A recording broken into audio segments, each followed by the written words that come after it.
à toutes et à tous. Donc, je suis Sylvie Benzoni, la directrice de l'Institut Henri Poincaré. J'ai le grand plaisir de vous accueillir ce soir pour cette conférence grand public, donc, qui s'est organisée, qui a été organisée par Adrien Rossi, notre chargé de médiation, à qui je passerai la parole ensuite.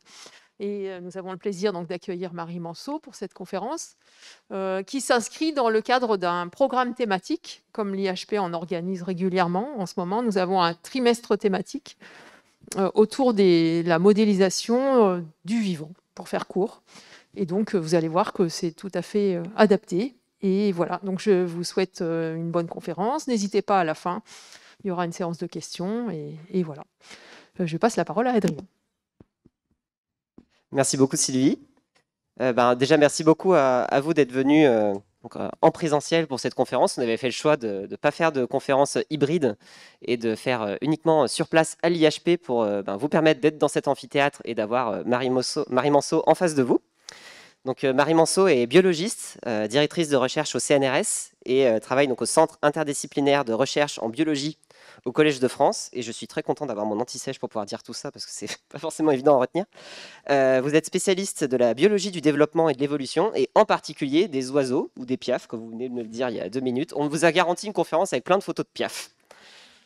Donc cette conférence, ce sera sur la formation et l'évolution des motifs cutanés chez les oiseaux.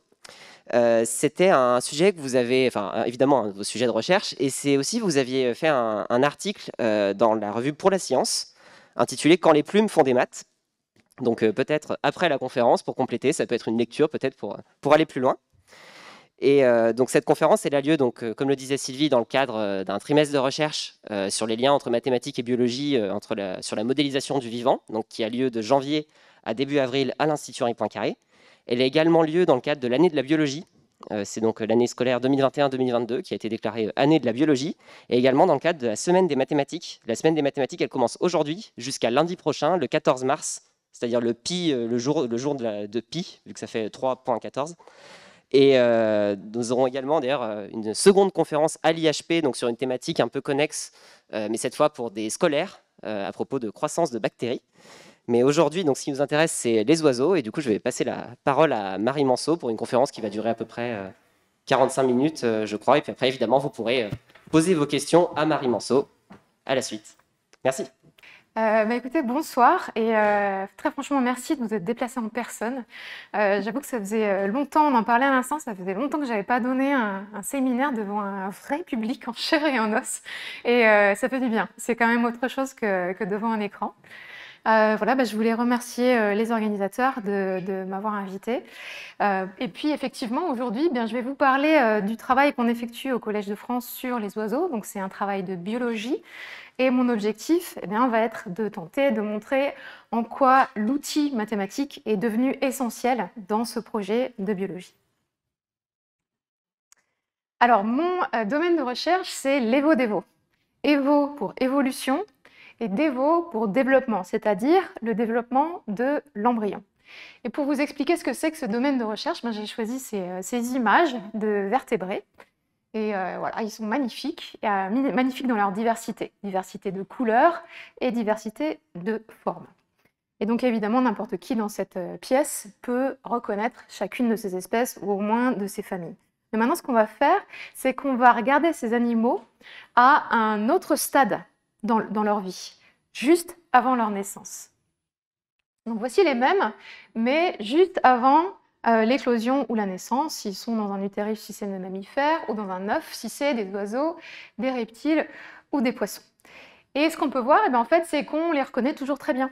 Vous pouvez voir ici la petite trompe de l'éléphant, la mini carapace de la tortue, ça fait un peu l'arsène, j'espère que ça va. Okay. Et les ailes de la chauve-souris. Donc pas de problème, on reconnaît toujours ces animaux. Vous voulez que je passe au micro? Ah oui. Ok. Donc on va continuer notre chemin à rebrousse-temps et regarder ces animaux encore... Oui, ça a arrêté. Encore plus tôt, pendant l'embryogénèse précoce. Voilà, donc ça c'est au bout de quelques jours de développement. Et cette fois-ci, les reconnaître, c'est un peu plus difficile. Vous voyez qu'ils suivent tous un petit peu le même plan. hein, que ce soit l'éléphant, le loup, le manchot, on a une tête, une queue. On a ces protrusions ici qui sont ce qu'on appelle les bourgeons de membres, donc les endroits où les membres vont se développer. Mais hormis ça, en fait, tous ces embryons se ressemblent. Et si j'enlevais les noms ici et que je mélangeais les cartes, il serait compliqué de savoir qui est qui. Alors ça, c'est des observations toutes simples, presque un peu naïves, hein, franchement, mais elles nous disent quelque chose de fondamental, qui est que les différences entre animaux sont établies pendant le développement des embryons. Donc si on veut comprendre l'évolution, il faut qu'on comprenne comment le développement embryonnaire a changé au cours du temps. Donc l'Evo-Devo, c'est ça, c'est l'étude de ce développement embryonnaire en relation à l'environnement. L'environnement qui génère ce qu'on appelle une pression de sélection, c'est-à-dire qu'en tant qu'individu ou en tant que population, eh bien, il faut s'adapter pour coloniser de nouvelles niches écologiques ou simplement survivre. Donc l'environnement, c'est un facteur de changement. Or, le changement, il n'est pas évident pour l'embryon, puisque l'embryon, lui, va limiter ce changement. Il va le contraindre. On parle de contrainte développementale. Imaginez que former 3 têtes ou 5 yeux, ce n'est pas forcément très indiqué quand on veut survivre dans son environnement naturel. Donc on a vraiment une balance entre la pression de sélection de l'environnement qui pousse au changement et l'embryogénèse qui est une contrainte à ce changement. Et donc l'Evo-Devo, c'est tenter de comprendre quelles sont ces contraintes, quelle est leur nature, comment elles peuvent être dépassées. Donc pour étudier cette question, eh bien, il faut choisir un caractère qui va varier entre espèces, puisqu'il a évolué, et qui se met en place chez l'embryon. Et donc au labo, on a choisi les motifs naturels. Alors un motif naturel, on peut le définir comme l'arrangement spatial en une géométrie qui est visible pour un caractère donné. Donc il peut s'agir par exemple ici de motifs pigmentaires, donc des rayures ou des taches pigmentées. Mais ces motifs naturels, on les observe à différentes échelles, aussi à l'échelle de population. Vous pouvez voir que des rennes en train de migrer, en fait, ça forme des courbes et des lignes. Et puis aussi à l'échelle d'un tissu ou d'une cellule. Et ici, vous avez l'exemple de l'arborescence formée par un neurone. Donc c'est des petites images toutes simples, encore une fois, pour vous illustrer la diversité de ces motifs naturels, diversité dans leur géométrie et dans l'échelle à laquelle on peut les observer. En revanche, si on choisit un groupe donné, une famille, tiens, les écureuils, et qu'on s'intéresse à un caractère donné, à savoir ici leur couleur. Eh bien, si on observe plusieurs espèces d'écureuils, on peut voir que s'ils ont un motif pigmentaire, ce sera toujours des rayures. Et ces rayures seront toujours orientées selon l'axe antéro-postérieur, jamais dans le sens contraire. Donc en fait, on a de grandes tendances. Et même en fait, au sein d'une espèce, chaque motif naturel va être produit avec une précision qui peut être très méticuleuse. Donc on a vraiment un paysage, si vous voulez, de ces motifs naturels qui sont à la fois extrêmement divers et en même temps, on a des grandes tendances, une grande précision dans leur formation. Et ce paysage, eh bien, il est ancré dans les processus de formation de ces motifs au cours du développement des embryons. Alors voilà comment ça se passe en théorie. Un embryon, un tissu d'embryon, au départ, c'est un système qui est homogène. Il est composé de cellules, que je vous ai représenté ici par ces hexagones gris. Donc ce système, il est homogène et il va, à un moment donné, acquérir ou générer une information de position, c'est-à-dire des coordonnées dans l'espace. Et les éléments de ce système, comme ces cellules ici en noir, vont répondre à ces coordonnées en adoptant des destins spécifiques. Et après un certain nombre d'étapes qu'on appelle d'étapes de différenciation, eh bien, ça va créer un motif visible. Donc il y a 2 grandes théories de formation des motifs qui ont été formulées. Et la première s'appelle l'instruction. Alors dans le cadre de l'instruction, eh bien, le système homogène a l'information de position est donnée par une source de signaux qui est externe et qui va générer dans ce système un gradient d'information de position. Donc les cellules vont adopter des destins spécifiques en fonction de leur position dans ce gradient. Par exemple, si une cellule est proche de la source, elle va devenir bleue, et si une cellule est éloignée de la source, elle va devenir rouge. Donc, après la différenciation du système, eh ben, ça va former un motif qu'on reconnaît tous très bien. Alors, si j'ai choisi le drapeau français, c'est pas parce que je suis complètement chauvine, c'est parce que cette théorie a été nommée le French Flag Problem par Lewis Wolpert, un biologiste britannique, dans les années 70. Et depuis les travaux de Wolpert, on a identifié des molécules qu'on appelle les morphogènes, qui se situent dans les tissus biologiques et qui sont capables de provenir de sources externes, de générer des gradients, et les cellules y répondent en adoptant des destins spécifiques en fonction de leur position dans ce gradient. Et on sait par exemple que la formation de rayures dans l'embryon de drosophile ou la répartition des doigts ou la formation de différents compartiments dans la future moelle épinière, eh bien, tous ces systèmes sont des systèmes dans lesquels les morphogènes vont instruire la position des caractères. Alors, la seconde grande théorie de formation des motifs, vous y êtes certainement plus familier ici, puisque vous êtes intéressé aux mathématiques, on l'appelle l'auto-organisation. Donc, dans ce cas, eh bien, le système homogène possède des propriétés spécifiques dans lesquelles certains éléments vont interagir. Et en fait, au départ, eh bien, ces éléments vont fluctuer, on va avoir des fluctuations, du bruit, si vous voulez, et ces propriétés vont faire que ces fluctuations vont se stabiliser à certaines positions et s'amplifier au cours du temps pour finir par donner un motif visible. Donc ça, cette auto-organisation, elle a été pour la première fois formulée par Alan Turing. Je ne vais pas vous faire l'insulte de vous le présenter. C'était dans les années 50 et les biologistes connaissent bien Turing pour son modèle du même nom, le modèle de Turing, que voici dans une forme un peu simplifiée. On m'a dit, moi qui ne suis pas mathématicienne, que c'était un modèle mathématique relativement simple. Ok, je viens le croire.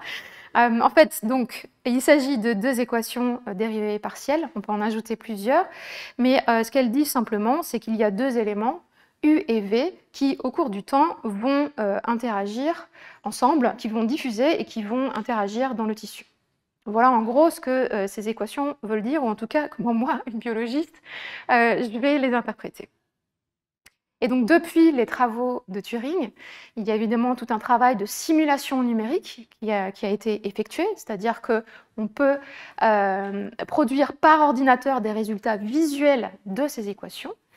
Et quand on modifie certains paramètres, eh bien, on peut obtenir ce genre de choses avec ce type de motif numérique. Et ce qui a intéressé énormément les biologistes, c'est que ces simulations numériques ressemblent, à s'y tromper, à des motifs qu'on observe dans la nature.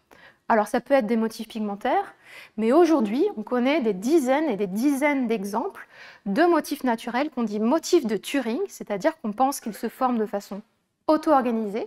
Et ça peut être aussi bien à l'échelle de ces flocs d'oiseaux en train de migrer, comme le déplacement d'individus, de piétons dans une foule, ou alors ça peut être l'installation d'émail sur les dents, des empreintes digitales, ou bien, ici, vous avez l'organisation de molécules dans le squelette cellulaire. Donc tout ça, c'est autant de systèmes auto-organisés. Alors aujourd'hui, on sait bien, en biologie, qu'il y a dans les tissus à la fois instruction et auto-organisation. En revanche, ce qu'on sait moins bien, c'est comment ces deux vont se combiner, quelle est la hiérarchie entre ces processus, et quel type de molécules vont sous-tendre à ces processus. Donc on comprend encore mal comment instruction et auto-organisation contribuent à former ce paysage dont je vous parlais, des motifs naturels, à savoir à la fois générer cette grande diversité, mais également ces tendances et cette précision. Alors, pour répondre à cette question, effectivement, comme le disait Adrien, dans mon laboratoire, on a choisi de focaliser sur les oiseaux, ou les pierres, si vous préférez. Les oiseaux, pourquoi? Simplement parce que l'accès à l'embryon est très facile. Il suffit de récupérer un œuf fertilisé. Donc ici, vous avez un œuf de poule qu'on a mis à l'incubateur. On a fait un petit trou et on peut observer l'embryon en développement. Et c'est simple, on peut faire des manipulations sur cet embryon, refermer l'œuf avec un scotch, le remettre à l'incubateur et quelques jours après, on peut observer le résultat. Et on peut le faire chez une poule, mais chez plein d'espèces d'oiseaux. Donc on peut, de façon très facile, grâce à la collecte d'œufs fertilisés, avoir une approche comparative. Alors ici, juste pour le fun, et j'espère que ça va fonctionner, je vous ai mis un petit film qui montre le développement d'un embryon d'oiseau. Donc, on va voyager à l'intérieur de l'œuf et on se retrouve donc sur le jaune. Et la première étape du développement d'un embryon d'oiseau, eh bien, c'est la mise en place du réseau sanguin qui va former cette ligne que vous voyez ici, qui est le futur axe vertébral. Donc, un côté à droite, on va avoir la tête qui se forme et de l'autre côté, la queue. Et vous pouvez voir que le premier organe qui devient fonctionnel, c'est le cœur. Le cœur qui se met à battre de façon spontanée d'abord, complètement autonome, et ensuite qui va relier ces battements au développement du réseau sanguin, qui va s'étendre à la surface du jaune. Donc c'est vraiment, si vous voulez, comme les racines d'un arbre qui vont aller pomper les nutriments et les ramener vers le centre de l'embryon pour permettre sa croissance. Donc voilà cet embryon d'oiseau qui grossit petit à petit. Alors un embryon d'oiseau, c'est un peu rigolo parce que ça a des yeux qui sont énormes. C'est un peu un effet alien, comme ça. Voilà, donc cet embryon grossit. Là, vous voyez le petit bec. Voilà, les veines et les artères vont prendre en taille, le cou s'allonge, la peau se forme. On a les premiers pigments qui apparaissent aussi, jusqu'à coloration complète. Et puis, dans les derniers jours du développement de l'embryon, les premiers mouvements, le développement du système nerveux et les premiers mouvements qui vont, entre autres, permettre l'éclosion. Voilà, et la sortie de l'œuf. Alors les oiseaux, évidemment, mais ils ont beaucoup de motifs différents. Et les deux qu'on étudie au laboratoire sont les motifs qui se forment à la surface de la peau, à savoir le motif pigmentaire, c'est-à-dire la distribution de la couleur à la surface de l'individu. Alors ici, vous avez un mâle de diamant mandarin. C'est un oiseau qui est bien connu de certains, puisque vous en avez peut-être chez vous. C'est un animal de compagnie. Et il est typique, il a ses joues oranges, ce plastron zébré, mais aussi ce ventre blanc, ce dos marron. Donc vous voyez que la couleur est répartie de façon très typique sur le corps. C'est le motif pigmentaire. On étudie ça beaucoup dans mon laboratoire, mais aujourd'hui je ne vais pas vous en parler. Je vais m'intéresser au deuxième aspect des motifs, qui est celui des plumes. Je ne sais pas si vous le saviez, mais un oiseau, c'est pas couvert de plumes. Les plumes, elles sont restreintes dans ces zones ici, que vous voyez, qu'on appelle des tracts en anglais, et elles sont donc implantées dans ces zones restreintes et orientées de façon à couvrir tout l'oiseau. Mais la zone d'implantation est spatialement restreinte. Et si on zoome ici dans une de ces tracts, eh bien on peut voir le motif qui va m'intéresser pour le reste de ce séminaire, qui est formé par les zones dans lesquelles s'implantent les plumes, qu'on appelle les follicules. Donc un follicule, c'est une de ces petites boules blanches là. Et vous voyez que chacun de ces follicules de plumes est organisé spatialement, forme une géométrie qui est très typique chez les oiseaux, une espèce de géométrie hexagonale. Alors pourquoi ce motif nous intéresse en particulier? Simplement parce qu'il a été étudié par des modèles de Turing et autres, mais en tout cas par tout un tas d'équations de type auto-organisation. Et en fait, il a pu être reproduit par des simulations numériques. Donc, dans mon laboratoire ou dans d'autres avant nous, des dynamiques d'auto-organisation ont permis de former ces champs de points avec des dynamiques qui correspondent à celles des géométries de follicules. Donc, ce qu'on pense, en fait, ce que ce travail a généré comme hypothèse, c'est que la peau embryonnaire est un système initialement homogène qui va s'auto-organiser pour former un champ de points, celui du champ des follicules de plumes. Donc comment ça se passe biologiquement? Ça, c'est la question qui nous a animés ces dernières années. Et pour y répondre, eh bien, on a utilisé une approche comparative. Donc on a voulu vraiment voir ce qui se passe dans plusieurs espèces d'oiseaux. Alors on a choisi 6 espèces représentatives de la phylogénie. Tout en haut, vous avez l'émeu et l'autruche. Alors pourquoi ces deux-là? Parce qu'en fait, ils font partie du groupe des paléognates. Et les paléognates, c'est le groupe ancestral des oiseaux. La plupart sont dépourvus de capacité de voler.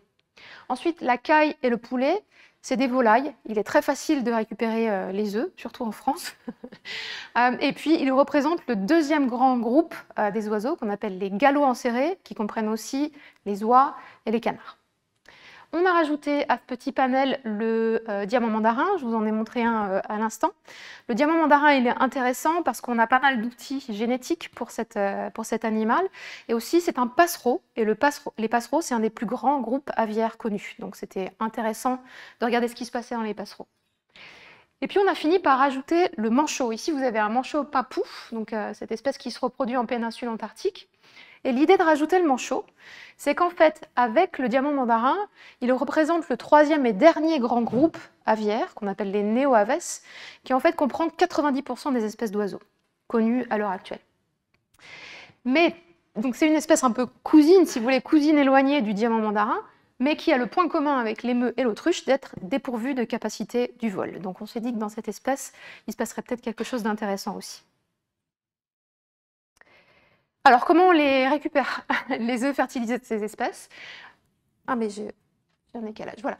Comment on les récupère? Eh bien, on va voir les éleveurs en Normandie, puisqu'il y a beaucoup d'éleveurs qui récupèrent des œufs de caille, de perdrix, etc., que ce soit pour l'alimentation ou pour la chasse en France. Ou alors, en ce qui concerne les diamants mandarins, eh bien, nous avons constitué au Collège de France une animalerie reproductrice. Donc, on avait jusqu'à il y a très peu de temps une centaine d'oiseaux qui produisent très régulièrement des œufs fertilisés. Là où ça se complique un peu, c'est pour les manchots. Les manchots, les œufs de manchots, on les récupère grâce à des collaborations avec des zoos, comme celui de la Palmyre à Royan. Ou alors, on va directement sur le terrain. Donc là, ici, vous voyez mon étudiante Camille qui est aux îles Malouines.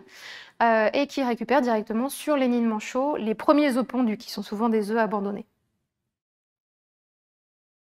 Alors, on va commencer par voir ce qui se passe dans les volailles, la caille et le poulet.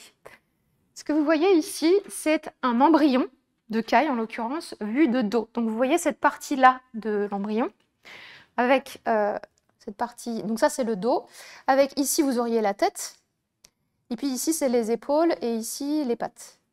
Ok ? Et donc cet embryon, il est marqué pour un gène qu'on appelle la bêta-caténine. Retenez simplement que ça permet de visualiser en violet les zones dans lesquelles les plumes vont s'implanter. Donc vous voyez qu'au départ, le système est formé de ces deux lignes longitudinales. Et ensuite, au sein de chacune de ces lignes, on a la formation de points qui vont s'individualiser. Ça, c'est l'auto-organisation. Donc au départ, on a cette auto-organisation qui va former une ligne de points. Chaque point est un futur follicule. Et ensuite, les follicules suivants vont apparaître ligne par ligne. Donc on part de cette ligne et latéralement, du dos de l'embryon vers le ventre de l'embryon, on va rajouter des lignes de points jusqu'à compléter en fait la zone de la région d'implantation des plumes. Donc dans ces deux espèces, on a ce qu'on appelle une vague médio-latérale de formation des follicules de plumes. Chez le diamant mandarin, c'est un peu la même chose. Les conditions au départ ne sont pas tout à fait les mêmes. Ce n'est pas deux lignes parallèles, ça forme plutôt une espèce de Y, comme ça. Mais vous voyez qu'au sein de ce Y, les points vont s'individualiser. Et ensuite, les lignes de points vont se rajouter une par une latéralement, jusqu'à ce qu'on complète la région d'implantation des plumes.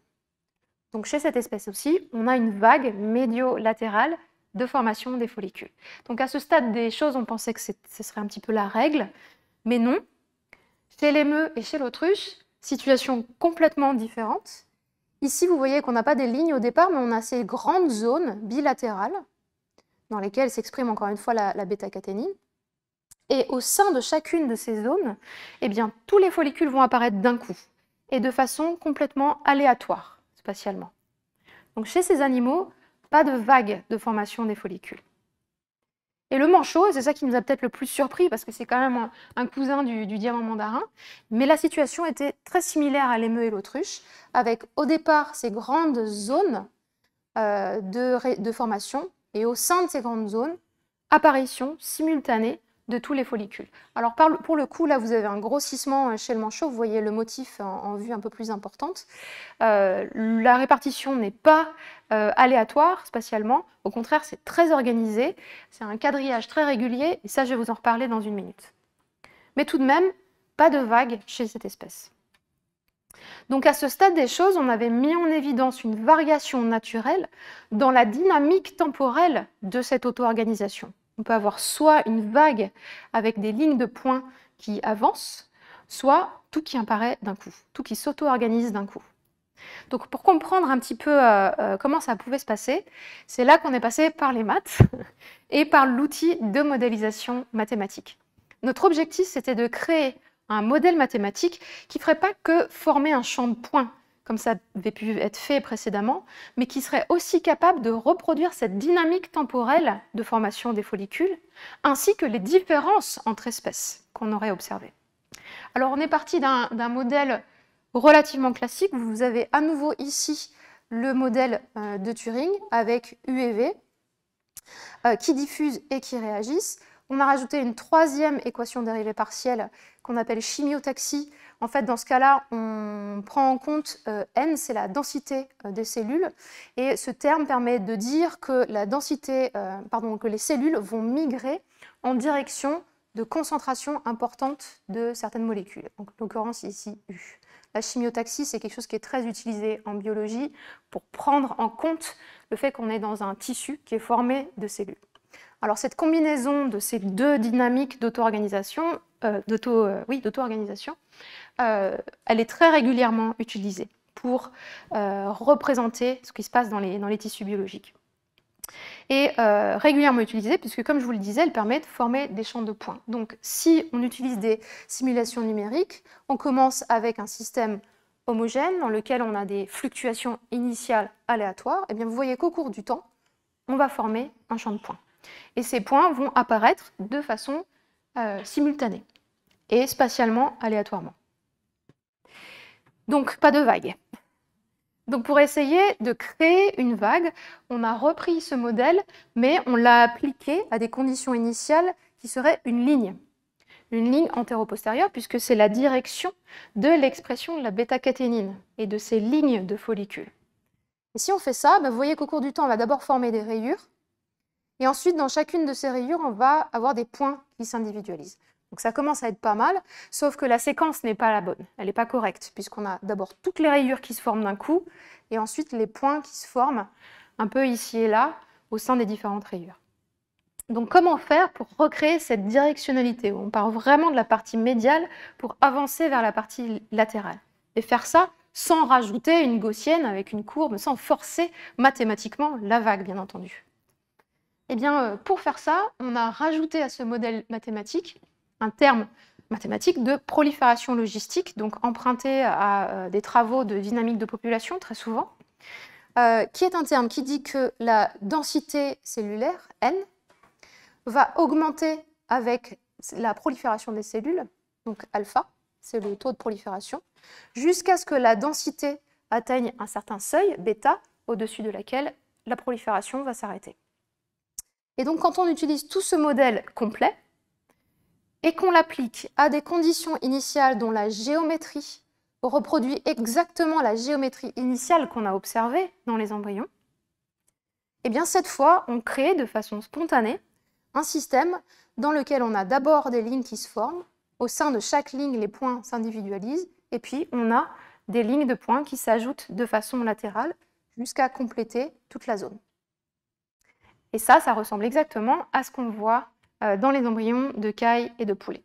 Donc à ce stade-là, c'était pas mal. Ce qui nous a vraiment impressionné, c'est de voir que si on change les conditions initiales du système, pour cette fois représenter géométriquement l'espèce de Y qu'on voit dans le diamant mandarin, eh bien on va changer le nombre de points, la taille des points, la vitesse du système pour imiter très exactement ce qui se passe in vivo dans le diamant mandarin. C'est le cas aussi avec des conditions initiales de type émeu ou autruche, c'est-à-dire que si on crée ces deux grandes zones latérales, eh bien, au sein de ces zones, tout va apparaître d'un coup et de façon aléatoire, spatialement. Et pareil chez le manchot, même si c'était un petit peu moins propre chez le manchot, mais j'y reviendrai. On a recréé les conditions initiales de type manchot et on recrée une absence de vague de type manchot. Donc en fait, ce que ce travail de prédiction mathématique a eu de vraiment bénéfique, c'est qu'il nous a permis de prédire que chaque espèce possède des conditions initiales dans la peau qui lui sont spécifiques. Et que ces conditions initiales vont moduler, vont arranger l'auto-organisation combinée à une prolifération logistique de façon à former un motif de plume qui est spécifique à chaque espèce.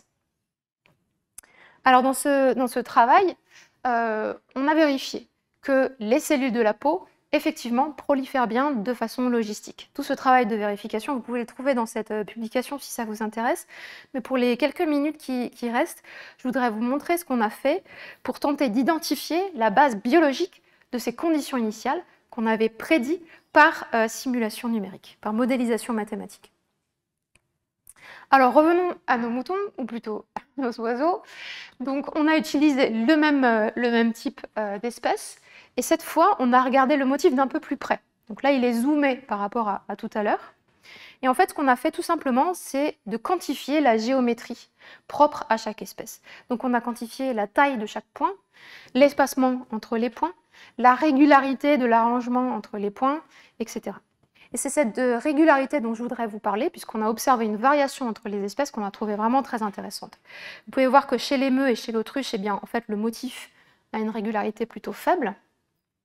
Le poulet a des valeurs de régularité qui sont intermédiaires.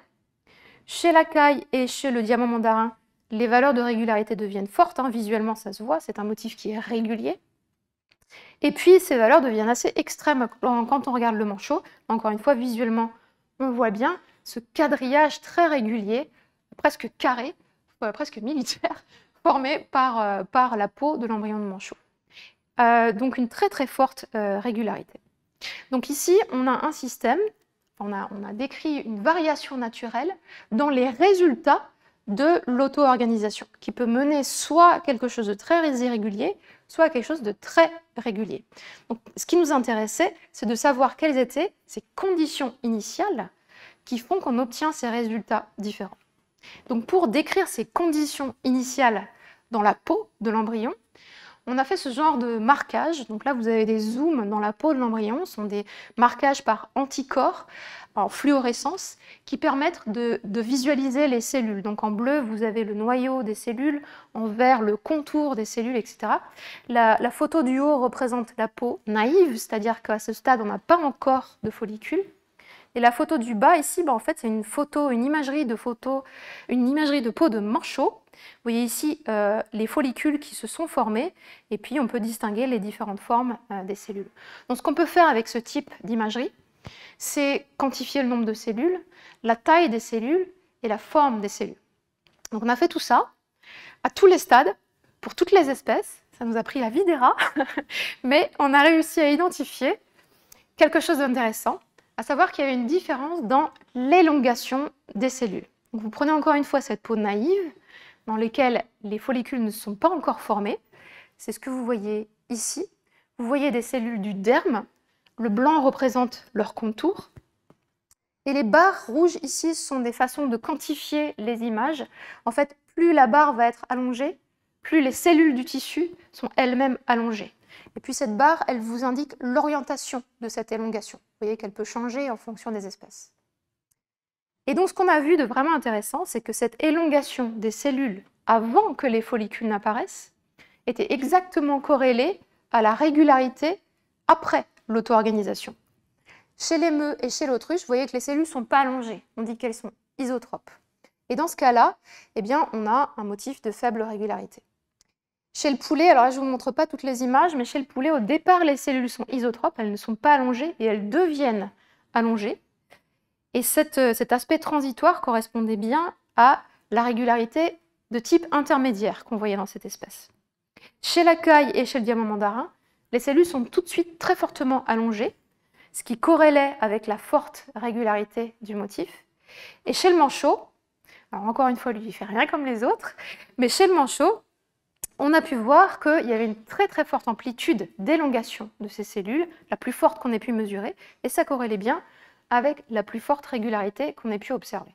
Alors évidemment, vous voyez bien que chez le manchot, il y a une différence notoire, à savoir que les cellules sont orientées sur l'axe dorsoventral, comme ça, orthogonalement à toutes les autres espèces où les cellules sont orientées comme ça.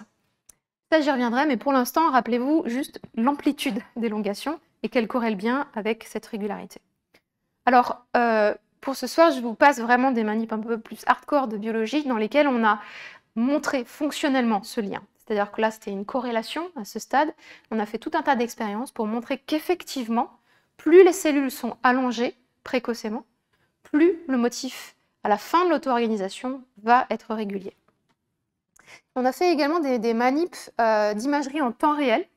Donc, on s'est servi de cailles qui sont transgéniques, c'est-à-dire qu'elles expriment dans leurs cellules une molécule fluorescente, la GFP, qui permet de visualiser les tissus.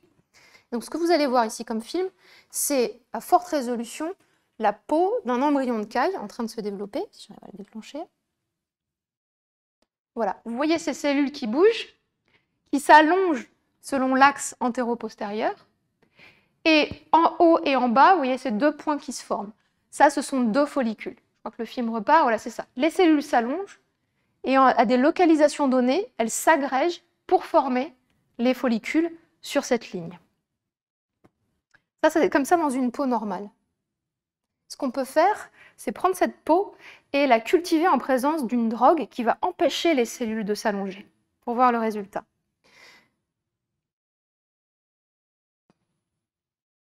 Donc dans ce film-là, les cellules ne s'allongent pas selon l'axe antéro-postérieur. Mais vous voyez qu'il y a quand même des points qui se forment. C'est normal, c'est une auto-organisation. Cette formation, ces agrégats, se forment de façon spontanée. Donc on s'y attendait. En revanche, regardez bien, vous voyez que ces points vont se déplacer selon l'axe antéro-postérieur et parfois ils vont fusionner. C'est le cas des deux du haut. Et ça, c'est des choses qu'on n'observe absolument jamais dans une peau normale, dans lesquelles les points apparaissent et restent dans la même position. Donc en fait, dans ces films, l'intérêt de faire cette imagerie en temps réel, c'est qu'on a pu mesurer le comportement des cellules en temps réel, à savoir leur motilité. On peut mesurer leur vitesse, la façon dont elles se déplacent, etc.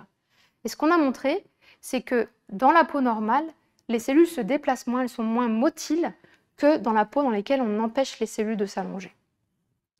Alors là, ça vous fait beaucoup d'infos d'un coup. Du coup, pardon, ça n'arrête pas de bouger là, ça.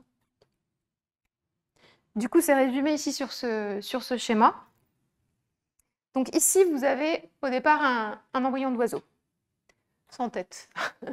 Ce que vous voyez ici de nouveau, c'est cette zone dorsale avec en violet la région dans laquelle vont s'implanter les plumes. Et on a deux possibilités. On a des espèces d'oiseaux, comme l'émeu, comme l'autruche, chez lesquelles les cellules sont isotropes. Elles ne s'allongent pas selon l'axe antéro-postérieur. Et ça va permettre à ces cellules de bouger. Elles sont très motiles, ce qui va faire qu'on a des follicules qui vont adopter une position plutôt lâche, et ça va résulter en un motif assez irrégulier. En revanche, dans d'autres espèces, comme le manchot ou la caille ou le diamant mandarin, les cellules vont s'allonger, le tissu va s'allonger selon un axe. Et ça va contraindre la motilité des cellules, ça va diminuer la motilité des cellules et stabiliser la position de ces follicules. Et donc former un motif plus régulier. Donc, j'espère que vous êtes convaincus qu'ici, on a identifié la base biologique de conditions initiales dans la peau naïve, à savoir certaines valeurs d'élongation des cellules et de motilité de ces cellules de la peau. Et ces conditions initiales sont espèces spécifiques. Donc, lorsque combinées à de l'auto-organisation et de la prolifération logistique, elles vont donner des motifs de plumes qui sont aussi espèces spécifiques. Donc, ce qu'on a là, en fait, ce sont des contraintes développementales à un processus qui est celui de l'auto-organisation et donc à l'évolution de ce processus. Et donc, j'en reviens à ma grande thématique de l'évo-dévo. Voilà, donc j'espère que ça vous aura persuadé que l'outil mathématique a été absolument clé dans ce cheminement. Maintenant, ce qui nous intéresse, c'est d'essayer de comprendre ce qui va créer ces conditions initiales, pourquoi est-ce qu'elles s'allongent, ces cellules. Et on a plusieurs hypothèses qu'on veut aussi tester par un mélange de modélisation mathématique et de biologie. Une première hypothèse, il peut s'agir de forces mécaniques dans le tissu cutané. Et j'en reviens là au cas de mon manchot. Le manchot dont les cellules sont allongées comme ça, et un embryon de manchot, c'est gros, c'est vraiment un patapouf par rapport à d'autres embryons. Et donc on pense qu'il y a des forces mécaniques qui s'exercent plus sur l'axe dorso-ventral de cet embryon que chez les autres oiseaux, ce qui peut expliquer pourquoi les cellules s'allongent dans ce sens-là. Donc ça, c'est une hypothèse plus biophysique qu'on est en train de tester. L'autre hypothèse, qui n'est pas mutuellement exclusive, c'est qu'on a des signaux externes à la peau de type morphogène qui vont instruire à ces cellules de s'allonger. Donc un système d'instruction, comme un système de Wolpert, qui va agir en amont de cette élongation. Et on a aussi quelques résultats qui nous indiquent que c'est une possibilité. Donc stay tuned, et en attendant, eh bien, je voudrais finir par remercier les membres de mon équipe. Donc ça, c'est le selfie du labo. Je voudrais juste remercier ici Camille Currance, qui a décidément l'habitude de prendre les photos la tête penchée comme ça, je viens de le remarquer. Donc Camille, elle a effectué tout le travail sur les motifs de plumes, toutes les mesures de géométrie, tout le travail de description cellulaire, d'imagerie, toute la partie biologique. Et ici, vous avez Richard Bayeul, qui était un étudiant en thèse en mathématiques appliquées, qui a été co-encadré par Benoît Pertam et qui a effectué tout le travail de modélisation mathématique. Voilà, on collabore avec pas mal de gens, des gens à l'Institut Pasteur chez Jérôme Gros qui nous donnent des cahiers transgéniques, François Graner à Paris 7 qui nous aide avec les analyses d'images. On a fait donc ce travail de maths appliquées avec Benoît Pertam, avec Jonathan Touboul, et maintenant on le continue avec Thomas Lepoutre à Lyon. On commence ces travaux de biophysique, comme je vous le disais, avec Pierre-François Laine à Marseille. Et puis on a d'autres projets qui incluent des modèles évolutifs avec Amaury Lambert et Hélène Morlon au CIRB et à l'ENS. Et puis je voudrais finir par remercier les gens qui nous aident à collecter des œufs. Cliff Tabin à Harvard, le gouvernement des Malouines, tous les éleveurs en Normandie, en Angleterre, en Australie, un peu partout. Et puis vous avez ici les sources de financement de ma recherche. Et puis il me reste qu'à vous remercier pour votre attention. Merci.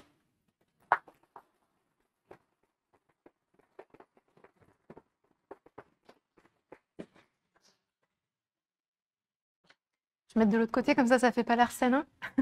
Alors, est-ce que le micro marche? Oui? Non? Bon, on va dire que le micro marche. Merci beaucoup, Marie, pour cet exposé très intéressant. Donc, à Merci. propos, on a eu plein de photos de Piaf. Ouais, Donc, et pas que de Piaf. Moi, j'aime beaucoup les écureuils et j'étais très content d'avoir des belles photos d'écureuils au début. Donc, maintenant, c'est l'heure pour vous poser des questions suite à cet exposé. Alors, je vais poser la première question, comme ça sera c'est toujours la plus dure à poser.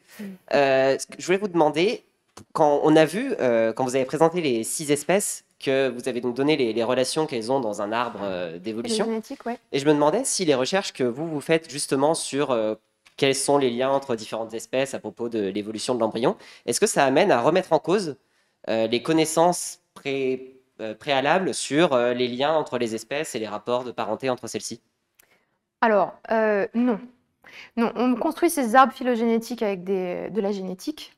Et si vous voulez, la génétique, c'est l'argument absolu pour déterminer si une espèce est éloignée d'une autre ou pas. Donc aujourd'hui, la phylogénie aviaire est extrêmement bien résolue, on la connaît très très bien, et elle ne va pas bouger avec le type de travaux que je fais. Quand on trouve que 2 groupes très éloignés ont le même type de caractère, on va alors parler de convergence, c'est-à-dire que l'évolution a mené à des solutions similaires, mais c'est la génétique qui ment pas. On ne va pas reconstruire les arbres phylogénétiques avec le type de résultat qu'on obtient. Par contre, c'est vrai qu'on a pu observer de la convergence dans la distribution des plumes chez le manchot ou chez les paléognates. Ouais. Okay, merci. Donc, j'ai passé maintenant le micro pour des questions. Oui, merci beaucoup. Je voulais vous poser 2 questions. La première, quand vous parlez d'informations extérieures, de quoi s'agit-il? Est-ce que c'est la lumière? Est-ce que c'est d'autres... Ah oui, j'aurais dû le préciser. Extérieur à ce tissu donné, mais toujours au sein de l'embryon.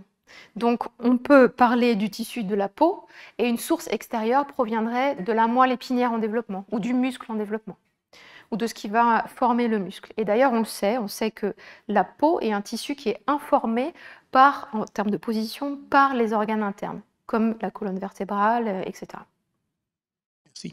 Et juste la deuxième question, les motifs qui apparaissent, est-ce qu'ils aident l'animal à vivre dans un milieu Oui, quelle est la fonction écologique de ces motifs? Il y a plusieurs hypothèses. Encore une fois, nous, je pense qu'on ne regarde pas les choses à une résolution phylogénétique qui permettent d'étayer ou d'avancer de telles hypothèses, mais celles qui existent sont que les motifs de plumes permettent la thermorégulation. C'est vrai que des animaux comme les manchots ont besoin de beaucoup thermoréguler et permettent aussi la résistance à l'eau. Encore une fois, les manchots sont des oiseaux qui sont aquatiques, donc il n'y a pas un carré de peau qui dépasse, j'ai envie de dire, c'est aussi une façon de se protéger du froid et de l'eau. Donc, thermorégulation, résistance à l'eau. Et enfin, on pense que la plupart des oiseaux, pas les paléognates, pas les manchots, mais la plupart des oiseaux ont des zones dédiées aux plumes et des zones qui restent glabres, de façon à permettre un certain espace stérique sans lequel le vol ne serait pas possible. Parce qu'en fait, la plume est un assez grand appendice par rapport à la taille de l'individu. Donc s'il était complètement couvert de plumes, en fait, il ne pourrait plus bouger. Et donc ça, c'est une des hypothèses, c'est que ces zones glabres permettent le mouvement nécessaire au vol. Voilà tout un tas d'hypothèses écologiques quant à pourquoi ces plumes sont restreintes dans certaines zones et pourquoi chez d'autres oiseaux, elles peuvent être réparties partout, etc. Bien, merci beaucoup.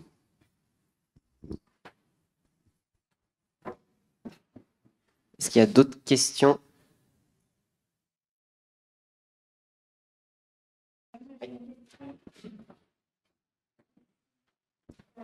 Vous avez dit que les modèles permettent d'écrire la formation des motifs à plusieurs échelles, du neurone jusqu'à la foule, et que ces motifs, ils dépendent donc d'informations extérieures et de contraintes internes. Alors, les motifs auto-organisés Oui. ne vont pas dépendre nécessairement de l'information extérieure. L'information extérieure va influencer leurs résultats, Oui. mais l'auto-organisation, l'aspect spontané, lui, c'est spontané, donc ça va se faire quoi qu'il arrive. D'accord? Donc, vraiment, le fait qu'on ait auto-organisation ou pas va dépendre de propriétés intrinsèques. Donc ça peut être le comportement d'un individu, comme ça peut être la diffusion d'une molécule, comme ça peut être la migration d'une cellule ou la création d'un pigment, etc. Donc quand on parle de U et V, il peut s'agir de 2 types de molécules, il peut s'agir de plusieurs types d'individus dans une population. C'est à différentes échelles, mais finalement c'est les mêmes paramètres et c'est les mêmes conditions, c'est-à-dire qu'il faut qu'ils interagissent et qu'ils s'inhibent. Voilà. Sans ces conditions-là, on n'a pas ce qu'on appelle l'auto-organisation. En revanche, ce que nos travaux montrent, c'est que l'auto-organisation, ok, elle est robuste, elle se passe quoi qu'il arrive si on a ces conditions. Par contre, les résultats, géométriquement, peuvent varier en fonction de paramètres de l'environnement, tels que les conditions initiales dans la peau. Donc, il y a une auto-organisation dans les foules. Il peut y avoir, dans certaines conditions dans lesquelles les paramètres sont présents, une auto-organisation dans les foules. Dans les migrations de population, certains systèmes auto-organisés, par exemple, sont les déplacements de fourmis dans la fourmilière, ou sont la formation d'agrégats d'escargots à marée haute ou à marée basse. Voilà. Ça, ce sont des systèmes dont on a montré qu'ils sont auto-organisés. En revanche, leur géométrie va aussi... Donc, ils sont auto-organisés, donc ils dépendent de propriétés du système, le comportement des individus intrinsèques, etc. Et leur géométrie va dépendre de facteurs de l'environnement, la température, la longueur de la marée, s'il fait beau, il fait pas beau, il y a foule, il n'y a pas foule, etc. Vous voyez ? Merci beaucoup.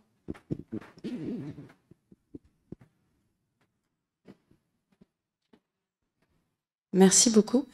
En ce qui concerne la complexité plus ou moins importante des motifs, je me demandais s'il y avait des études ou si vous aviez comme une idée si cette complexité elle pouvait être plus ou moins corrélée au comportement de séduction aviaire. Enfin, si plus le motif, par exemple, était complexe, plus le comportement de séduction entre mâles et femelles était important ou pas? Alors, ça, c'est vraiment une super question. Elles sont toutes super, mais je dis ça parce qu'en général, on me demande si ces motifs sont liés au comportement du type je vole pas. En ce qui concerne les caractères sexuels secondaires, souvent chez les oiseaux, en particulier, les mâles sont plus colorés que les femelles. En revanche, la distribution des plumes est exactement la même. C'est vraiment quelque chose qui est établi chez l'embryon et qui est espèce spécifique, et tous les individus d'une même espèce vont avoir le même motif. Ça peut même aller plus loin que l'espèce. Par exemple, tous les passereaux ont exactement le même motif de distribution des plumes. À tel point qu'il y a un Allemand en 1870, je crois, qui a proposé que les motifs des plumes soient un outil taxonomique, avant qu'on ait les outils génétiques. Donc c'est vraiment très très spécifique et ça ne varie pas. En revanche, la coloration sur chacune de ces plumes, elle, oui, peut être utilisée comme caractère sexuel secondaire. Mais le motif des plumes, non. Merci.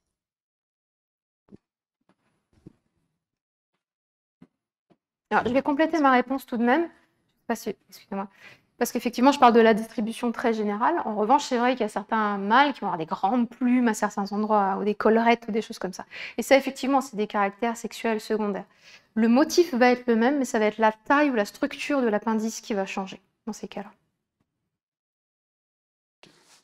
Est-ce que vous allez répéter cette analyse pour d'autres types d'animaux?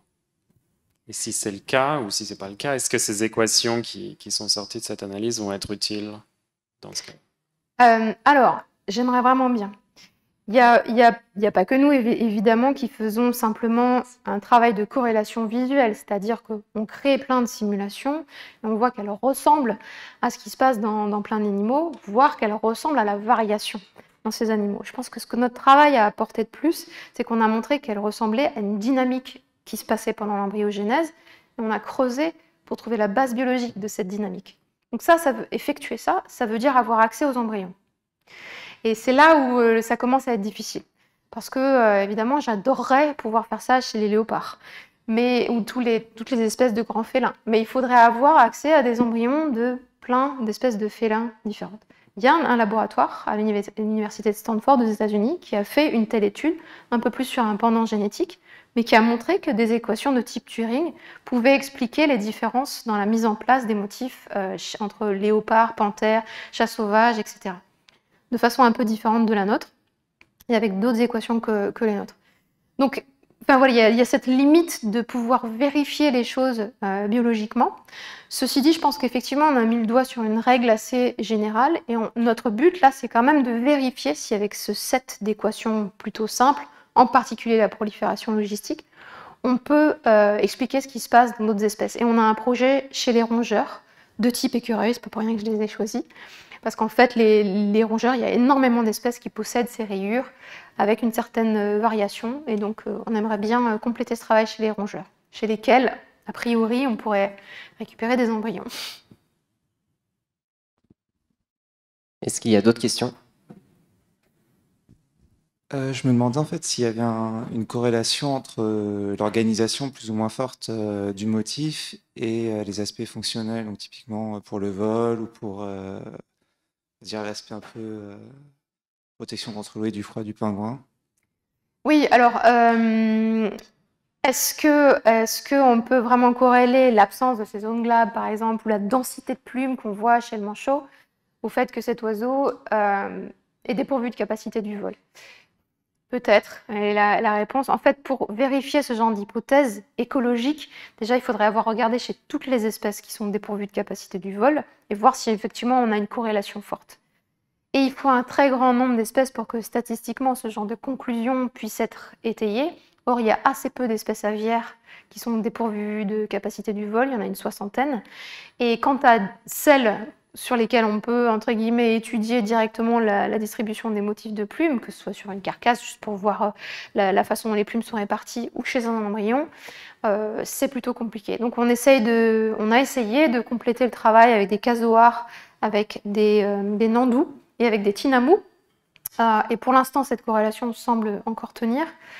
Mais voilà, je suis assez réticente à marteler qu'il y a un lien, parce que c'est vrai qu'il n'y a pas beaucoup d'espèces dépourvues des capacités du vol. Donc c'est pas parce qu'à chaque fois on va observer un motif de plume complètement perturbé que ça explique une absence de capacité à voler. Parce qu'il y a d'autres espèces, les colibris par exemple, ont des plumes un peu partout, et pourtant ça vole bien, un colibri. Donc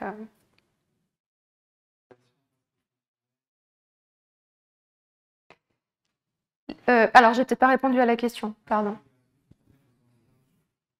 Je parlais d'aspect fonctionnel au sens large. Donc la force de l'organisation est-elle corrélée finalement au fait qu'il y a un aspect fonctionnel derrière? Je ne sais pas si c'est clair comme question. Je ne sais pas ce que montreraient nos expériences, en tout cas avec les 3 espèces qu'on a regardées, puisque dans un cas, les on a perdu complètement la fonctionnalité du vol, mais aussi de la thermorégulation, etc. Et le motif est complètement aléatoire. Puis il y a plein de choses que j'ai pas dites, mais la peau est très particulière, un peu dégénérée, donc chez les émeus et les autruches. Et chez les autres, on est au spectre complètement opposé d'organisation, qui est extrême, là, pour le coup, avec ce quadrillage très précis. Et pourtant, on a aussi perdu cette fonctionnalité, en tout cas en ce qui concerne le vol. Et on en a d'autres, comme la thermorégulation. Donc, faire des liens, c'est un petit peu... Merci.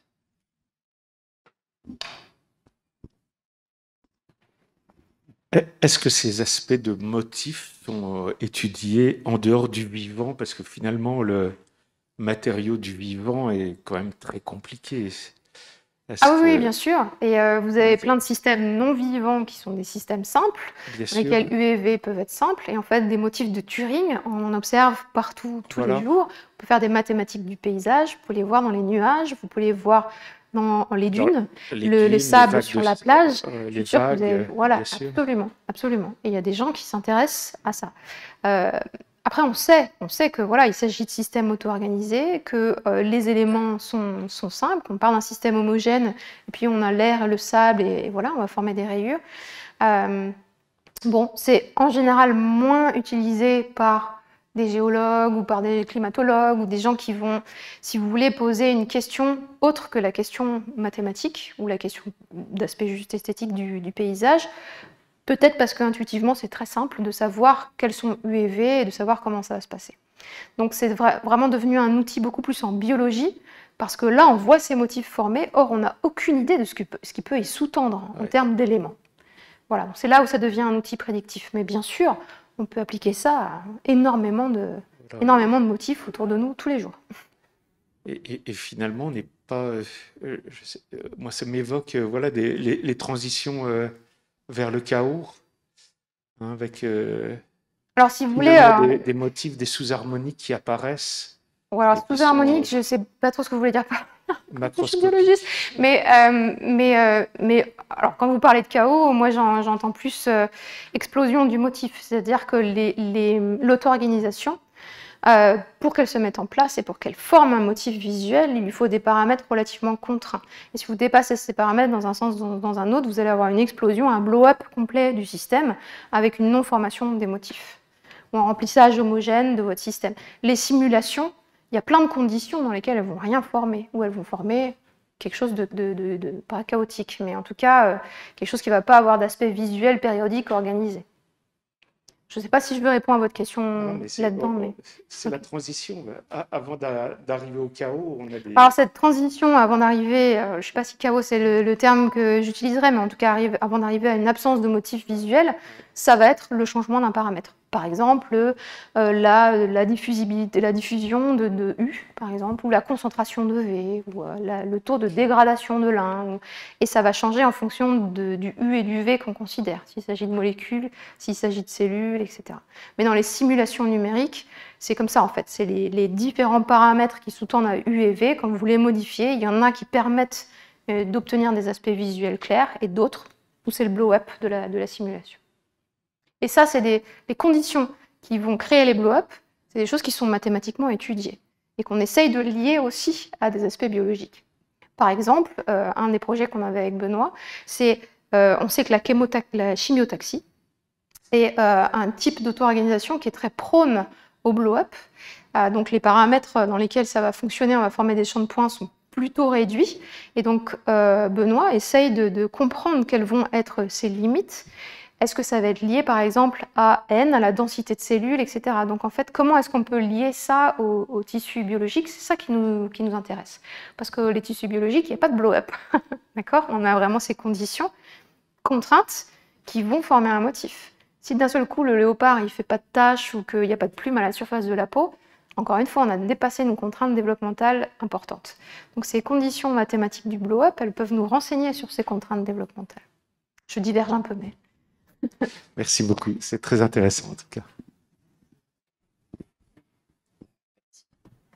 J'ai encore une question. Au début de votre exposé, vous avez montré des embryons avec une forte ressemblance. Ce qui m'intéressait, c'est d'avoir une idée des échelles. À peu près tous à la même échelle. C'est-à-dire que l'éléphant et un autre animal, Oui, c'est alors à la même échelle. Oui, Ouais. à peu près, mais de façon relative à la taille future de l'animal, ouais, c'est à peu près tous à la même échelle. On a vraiment deux phases dans le développement d'un embryon. Une première phase qu'on appelle embryogénèse, dans laquelle vont se former les axes, la latéralité droite-gauche et les organes principaux. Et en fait, tout ça répond à des programmes génétiques qui sont très conservés, qui impliquent toujours le même nombre de cellules et donc à peu près toujours la même taille de l'embryon. Et une fois que ces grands éléments, ce grand plan, ces fondations sont faites, alors on a le deuxième stade qu'on appelle plus le stade fœtal, et là c'est de la croissance. Et donc là, la durée va varier énormément d'une espèce à l'autre, et on va avoir des différences de taux de croissance qui vont être très très importants. Mais les premières étapes d'embryogénèse, dont la formation de la peau et la formation du motif, ça se passe pendant ces premières étapes, tout est à peu près à la même échelle. Alors pour vous donner une idée, l'embryon, j'ai montré un œuf de poule, vous aviez l'embryon à la surface, voilà, ça fait un demi-centimètre, allez. Bien, merci beaucoup.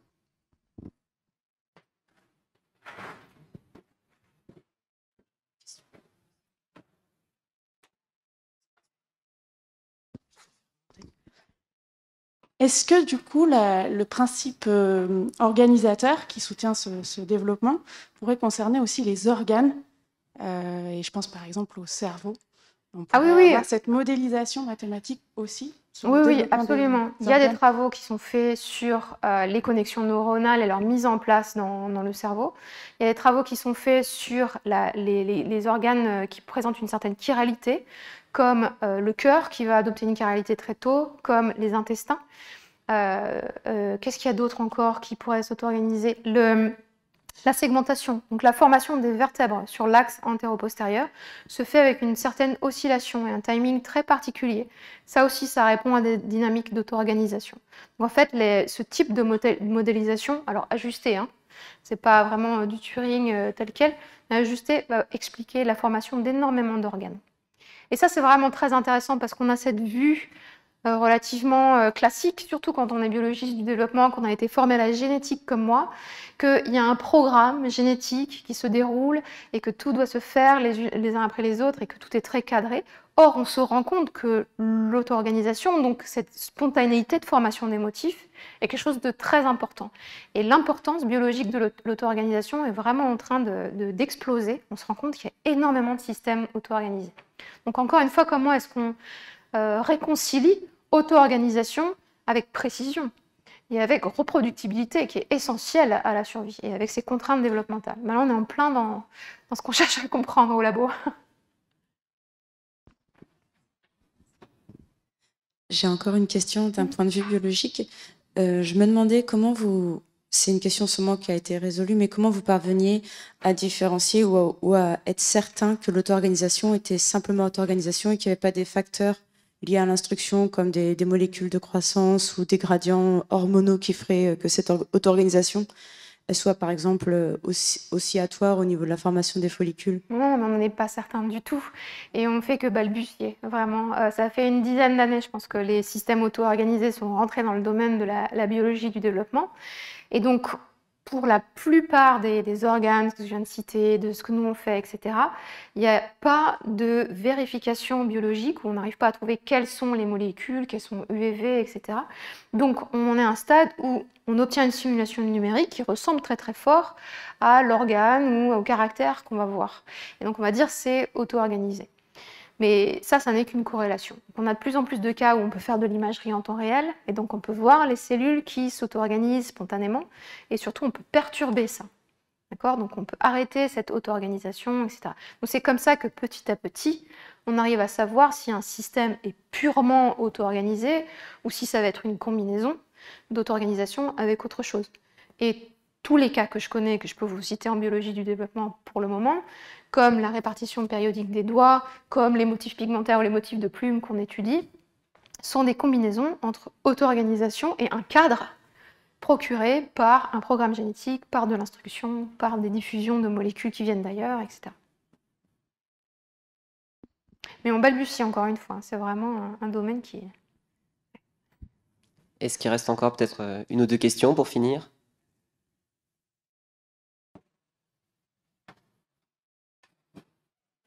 question. Pardon, j'ai peut-être pas bien écouté, mais vous dites qu'on ne sait pas qui sont U et V dans les simulations? On ne sait pas qui sont U et V Dans les simulations? Dans les simulations numériques, si. On assume qu'il s'agit de molécules, par exemple, on assume qu'il s'agit de morphogènes, où souvent on définit leurs paramètres en fonction de molécules dont on pense qu'elles sont responsables. Des molécules qu'on connaît au cours du développement, etc. Et donc on va cadrer le range, la fenêtre de paramètres, de valeurs de paramètres qu'on va choisir pour U et pour V en fonction de ce qu'on connaît de ces molécules. Mais on n'en a pas la preuve absolue, puisqu'on n'a pas fait de manip fonctionnelle qui montre que c'est bien ces molécules-là qui sous-tendent à l'auto-organisation.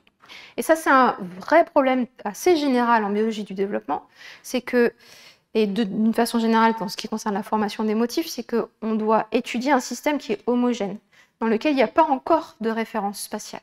Donc vous avez la peau, et n'importe quoi dans la peau, plus ou moins n'importe quelle molécule que vous avez trouvée dans la peau, qui peut diffuser, qui peut interagir avec une autre, pourrait potentiellement être le U ou le V. Donc c'est très très difficile d'aller pointer des candidats. Donc on le fait en général, on cadre quand même les choses, mais dans le cadre des simulations qu'on a effectuées avec Benoît et avec Jonathan, on n'a pas du tout eu de présupposés quant à la nature des molécules. Merci. Alors, avant de clôturer la conférence, j'aimerais en fait vous poser une question à vous. Et dans les questions qui ont été posées, j'ai l'impression qu'il y a pas mal de personnes qui font de la biologie finalement dans le public.